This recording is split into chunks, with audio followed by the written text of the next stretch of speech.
and welcome to Best in Fest. I'm Leslie Lepage, the director of the La Femme International Film Festival, and this is a podcast for people who are interested in advancing their career in TV and film and learning all the little dirty secrets of Hollywood that they just aren't telling you. Today, I would like to welcome aboard to our wonderful podcast Sonya Winterberg, and she is an award-winning writer and documentarian director with roots in Finland and Germany. You know, most of her work has focused in on women and children in armed conflicts in post-war situations. And the ARD television documentary series, and hopefully I'm pronouncing this correctly, you're going to have to correct me if I'm wrong, Kriegskinder, which is Children of War, was a knockout documentary series that she helmed.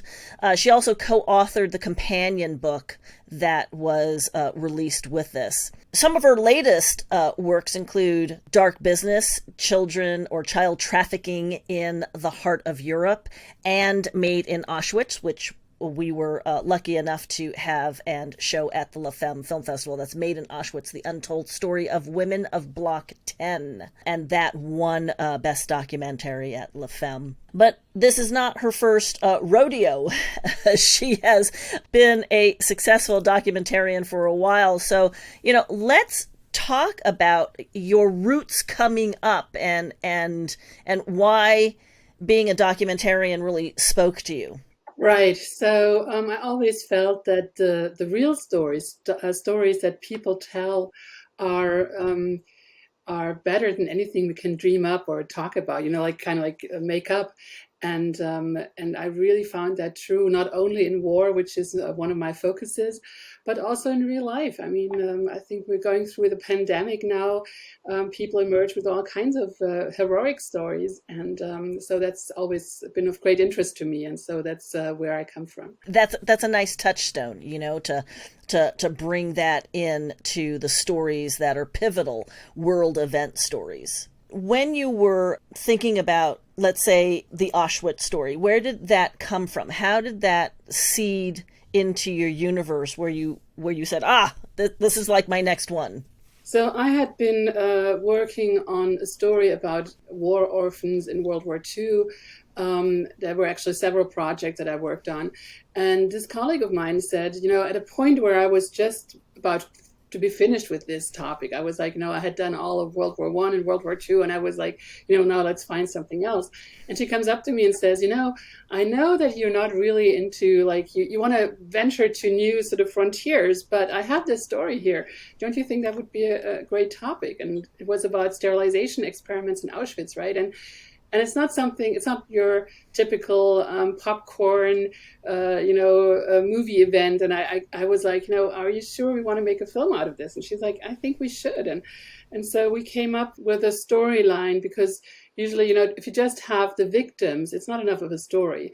And so we found that really Klauberg, who was the doctor experimenting on these women, he really had this dark story. And so we could really come up with a story that was thrilling enough to make this documentary. And I think so a lot of it is about finding the right narrative, about finding what people would be interested in as well. It's not enough that I like a story or that I'm interested in.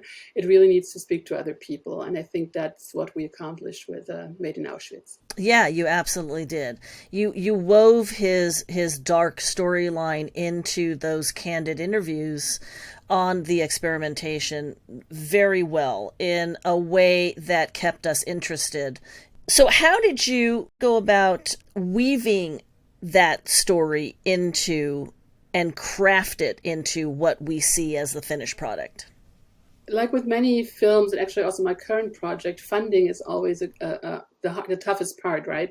And so if you tell people that you want to make a film about women who were experimented on like 70 or 75 years ago, they're like, we've seen all that. We don't want any, we can't imagine that people want to buy sort of a movie ticket for this film. And so you basically start out because we were under tremendous time pressure. I mean, we had the women who were 80 plus, our oldest one was over 100 years old. So it's not like you can wait like for 5 years until you're like got the finances together. So we started filming the women, and we said, let's look what they can still tell us, and then go from there and see how that fits into the archival footage that we found, into the archived material from the trial, from his life. So you basically, it's like a mosaic, that you have centerpieces, and then you build around, and try to make it a story that kind of like helps you bring forward the most important points that you want to bring across. Well, let's talk about the financing. How challenging was that for you? How do you go about securing your financing for this piece or your other pieces? Can you really delve Right. into that? So I think, and I don't mean that sort of as a deterrent for up and coming filmmakers, but a lot of it has to do with not paying yourself very early on. So usually, and that is certainly true for this project and for the current project as well, you start working even before you have the money, which is in a way unfortunate. I mean, if you see like where the money goes, that you see these really high profile, high gloss, films in Hollywood that get millions and millions, and you basically, I mean, Made in Auschwitz was a film that was made basically on $300,000, which in comparison is nothing, and it's hard to get that money together. And so in that film, we were lucky enough to secure funding from different parts. We had different foundations who helped out. We had broadcasters who went on board, and certainly having, I mean, a German broadcaster and an Israeli broadcaster in sort of the core finance block, I'd say, was detrimental to get it done. But again, I mean, the Israelis didn't come in until I think probably like, I don't know, 3 or 4 years into the project. So until then, you're kind of like, you're there and you want to do that film, and you promise basically also to these women, um, even if you won't be able to see it anymore because you might be dead by then, so we will still make it for your children and grandchildren, and we'll secure this footage, and we'll make something of it. And I find that really the most stressful part, to be honest. And I wish there was another way to do that. And so currently, I'm in a film project. I have secured $100,000. I need another 100,000, and it's like, um, yeah, there's people waiting for something to happen, and it's like you have to tell them, not this year, maybe next year. There's a pandemic, there's always reasons why things are being delayed, and yeah, it's hard. So I don't want to. There's nothing to say than other than that. No. That's fine. You're telling those that are listening in the reality of the situation. So your current financing, or let's go back to the Auschwitz financing. So you got some money from broadcast in Germany that would televise this, and they came in with an upfront amount, and then the Israeli television broadcast came in later on in the play. Now, in the in between, did you do crowdfunding? Did you get individual money to kick in so that you could flesh out the rest in that interim that you were moving forward with those interviews with these women before their age caught up to them? I'm all for people going for crowdfunding. I think that's great, but I think you have to be a really good salesperson that speaks to a lot of people, and I'm just not. That's just not me.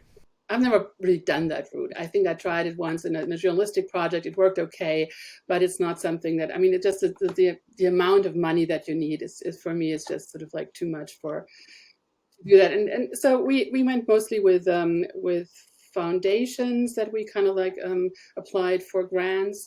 And that has certainly helped with, sort of fleshing out the treatment, finding sort of ways to tell the stories, to secure the interviews in the beginning.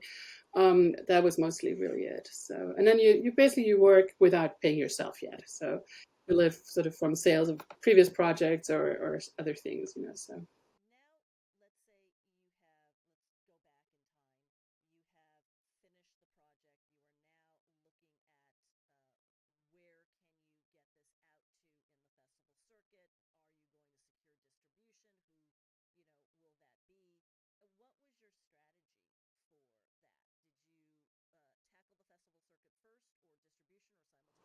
So we were lucky enough to get a Israeli co-producer on board when we had who helped us also to get the Israeli broadcaster on board.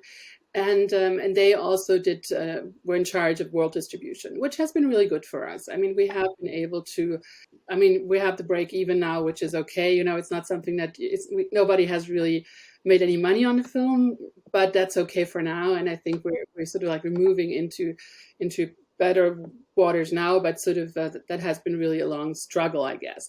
Then we did simultaneously really hit the circuit with festivals the moment the film was out. And so it was mostly North America and Europe. And that has been really interesting because we have been to most of the Jewish film festivals with a Auschwitz topic. That's, I guess, sort of it's something that's almost a given.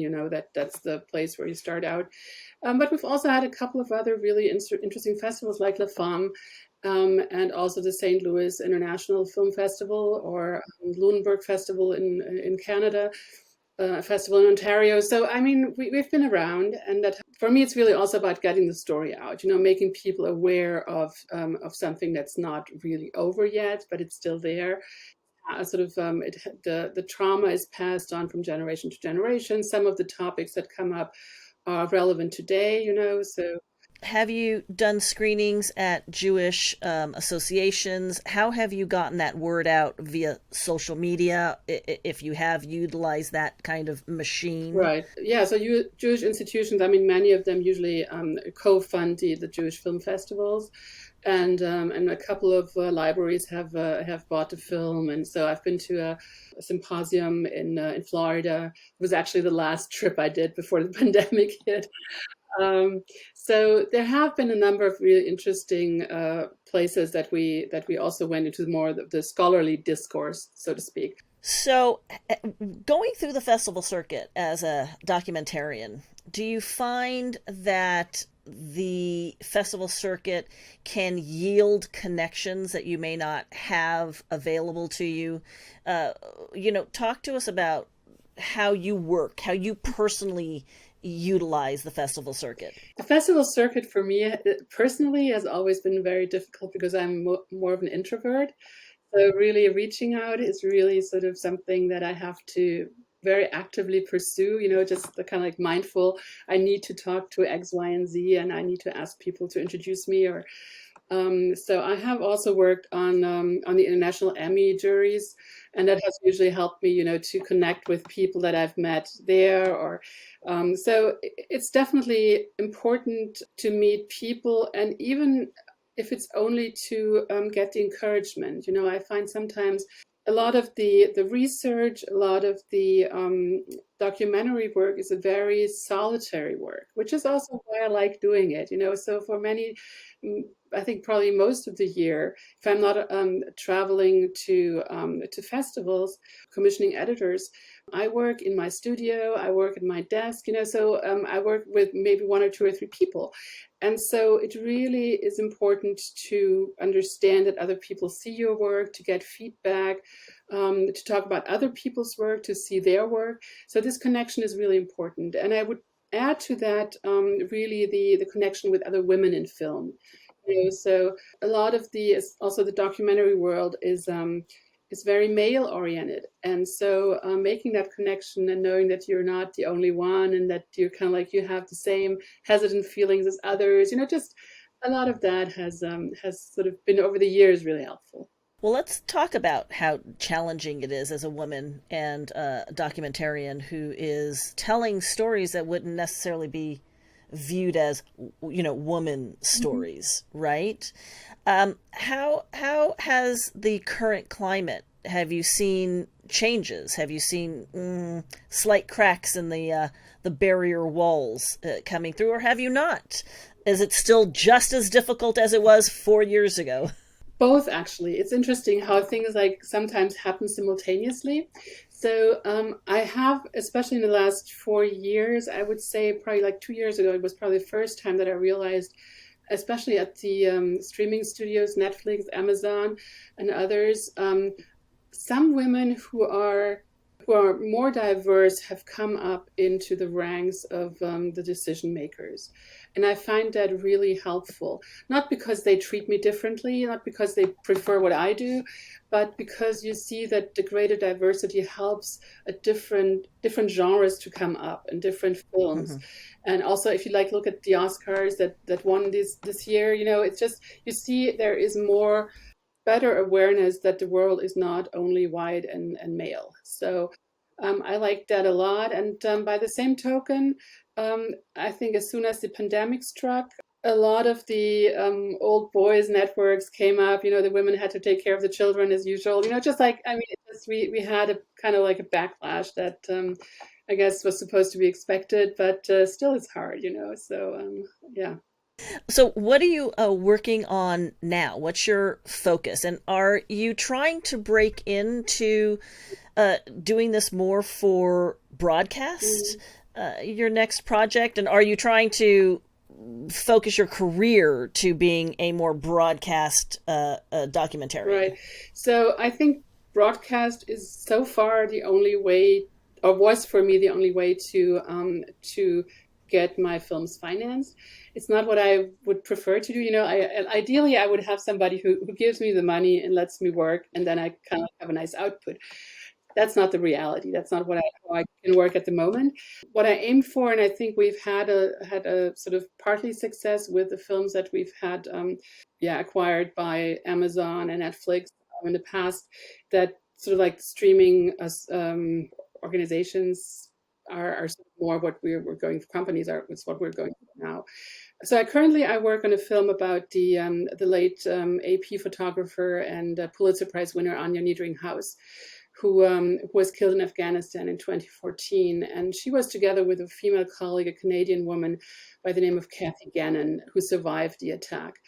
And so the attacker was a policeman, and he got sentenced for 20 years in prison, and then he was released just recently. So there is a whole story of women being attacked, journalists being attacked. Very little was done in the aftermath to actually look into why did he attack, and there's a whole like true crime story in this whole project that I really love and that I've worked hard to secure funding for.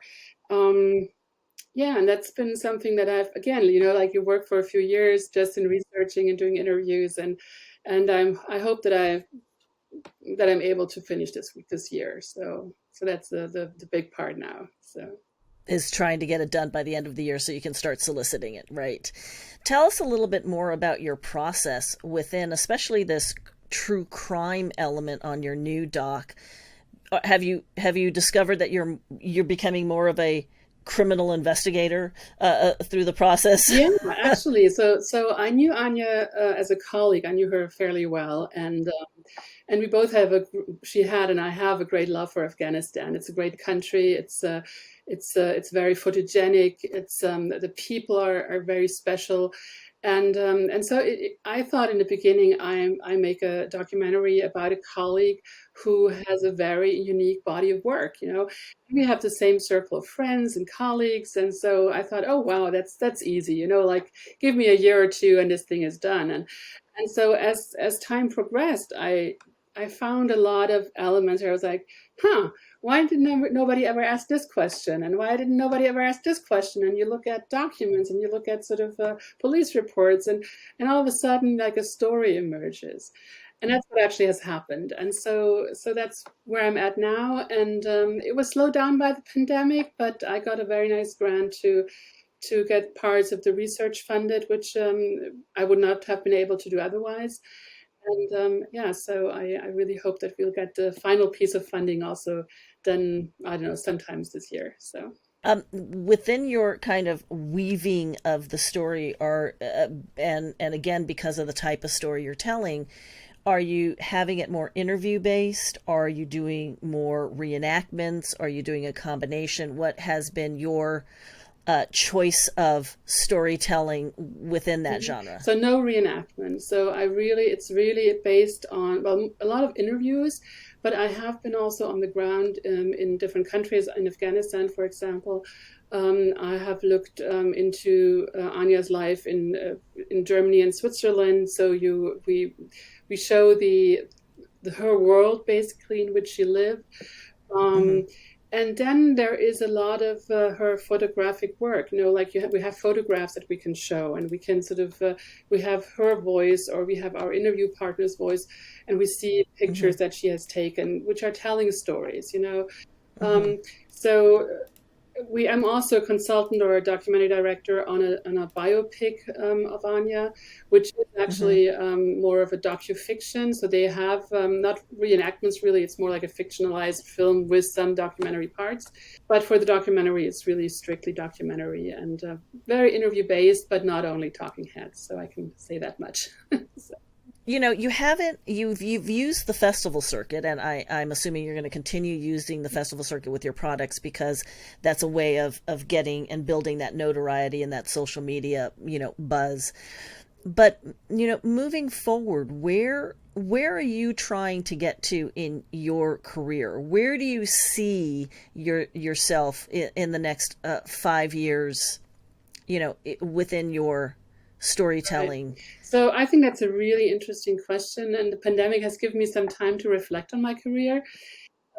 There was a time, I'd probably say maybe 6 months ago or so, when I was like, maybe I should just get out of the business because it's so unsustainable, and it's just it takes so much. It gives me back a lot, but it's very hard to I have 2 kids. I just felt really sort of not ready to sustain this life on a shoestring and just like much longer. I was like, I'm really done with sort of hunting money and finding ways to make bills pay, etc. So, but then again, I've been doing this for a long time, and I think that's probably normal that sometimes you doubt yourself, and so now I'm probably in a little bit better spot, and I think I want to use my knowledge and my talents and the things I do, and maybe also really venture out and do more director's work for others. I think that's one way. I think consultancy would be another way, just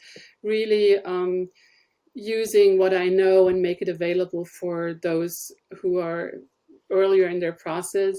I think I have actually not used the full potential of the media. I think in a way I've been really fortunate because I actually come from writing. I have written books, I've curated exhibitions, I've done films, I've worked in news media. So I have sort of covered a lot.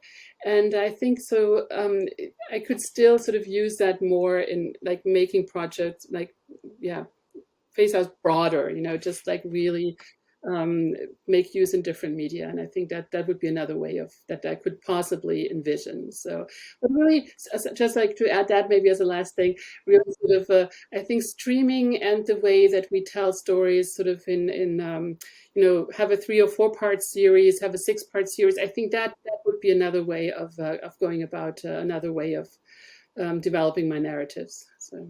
That's really kind of the way for the future on the domestic lands, is creating a docu-series where you're having the time to really tell that narrative in that genre form over 6, 8 episodes, and really having a chance to delve, into it on a more formal basis. That would be great. Certain content sways itself towards that more than others, but I think you're capable of definitely tackling that and presenting that. I hope so. Yeah. Right. And I think really international cooperations. I have over the years I have worked with so many amazing people in different countries. The editor of Made in Auschwitz, for example, was an Israeli editor and director that I admire. He excellent work. He's a young guy, and sort of I learned so much from him. And so I think really looking for creative collaboration. I think that's also really something that it's really not only about one person, especially film is such a collaborative work that just brings out the best of us when we work in diverse teams. Well, let's talk about the editing from the standpoint of you're doing documentarian work as opposed to narrative work. How does the editor work with you, or what's your approach in that editorial where you're crafting really the story from the footage you've collected? So I think that you really have to have somebody that you trust, that you love, and that you basically give all the material to and let them work with it for some time. And I don't say that because I want to sort of step back and just let them do it, but it's really I found it helpful to take a new look and approach, because if a person other than yourself who has been doing all these interviews and who knows the material looks at it afresh, they come up with different stories.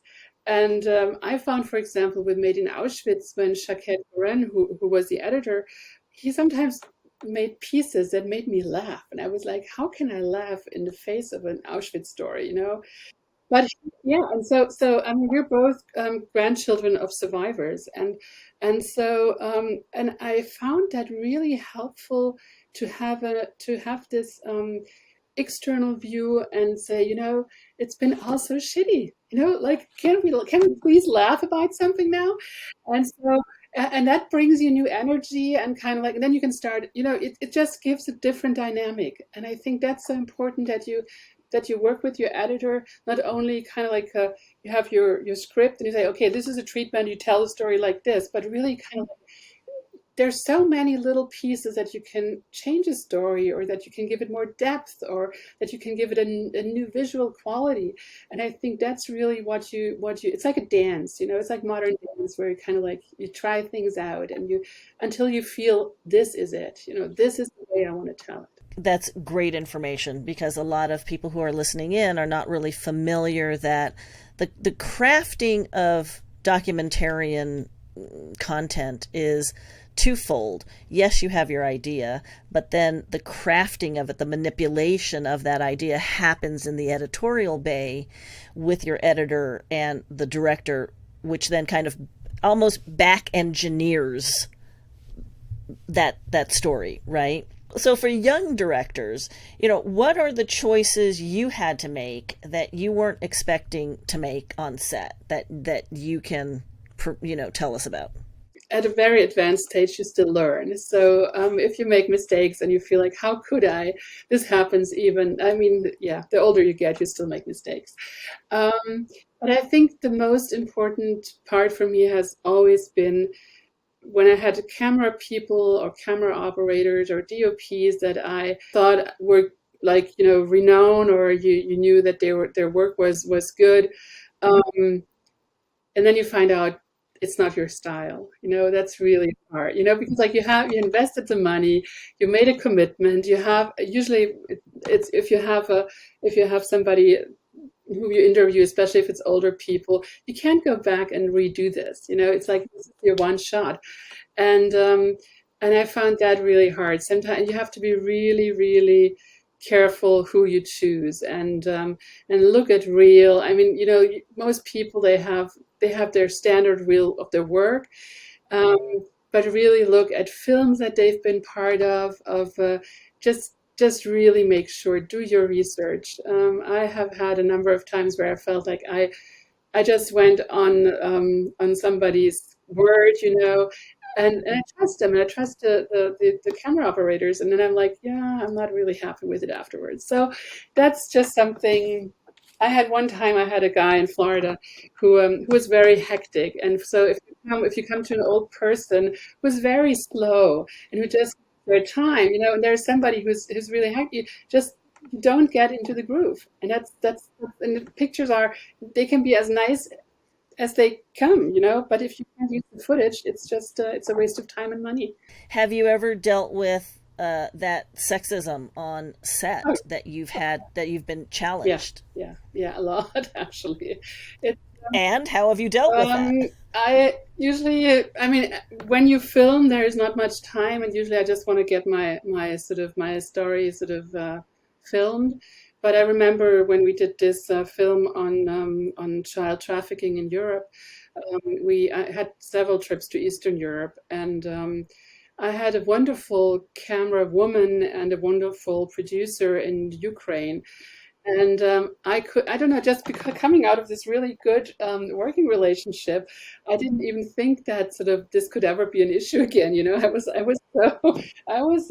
in a good spot. And so the next trip, I think we went to Romania and Bulgaria, and I had a German camera guy with me, and he challenged like every step of the way, including like my driving. You know, I'm a really good driver, and so I mean, he just could not get over it that I was driving because I knew the place. You know, so just things like that.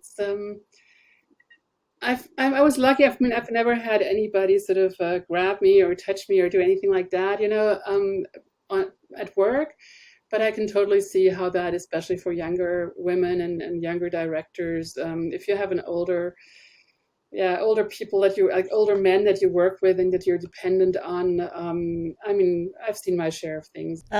Well, speaking about shooting in the Ukraine or in different locations, how do you go about budgeting that from the standpoint of I'm creating a documentarian piece of content? Budgeting, you mean like the entire budget of the film, or? Yeah, like how do you approach budgeting out that? Okay. So, Yeah. well, the thing is really that in my opinion, really need a producer who takes care of that. I have co-produced, so basically I have budget responsibility, but I try not to do that by myself. I mean, just because I'm not I'm not a money person. I don't like numbers, so Listen, I've got two last questions. So, what piece of advice can you give new filmmakers out there who are trying to be successful in that genre of documentarian work? I think look for mentors. Look for, I mean, for women especially. I mean, women in films and television, they have a lot of good advice. Look to find people to show you the ropes. Intern, just to you're not alone, and you don't have to do this by yourself. Film school is great, but you have to get your hands-on experience as well, and don't start the work too early because you really need to be able to have stories to tell.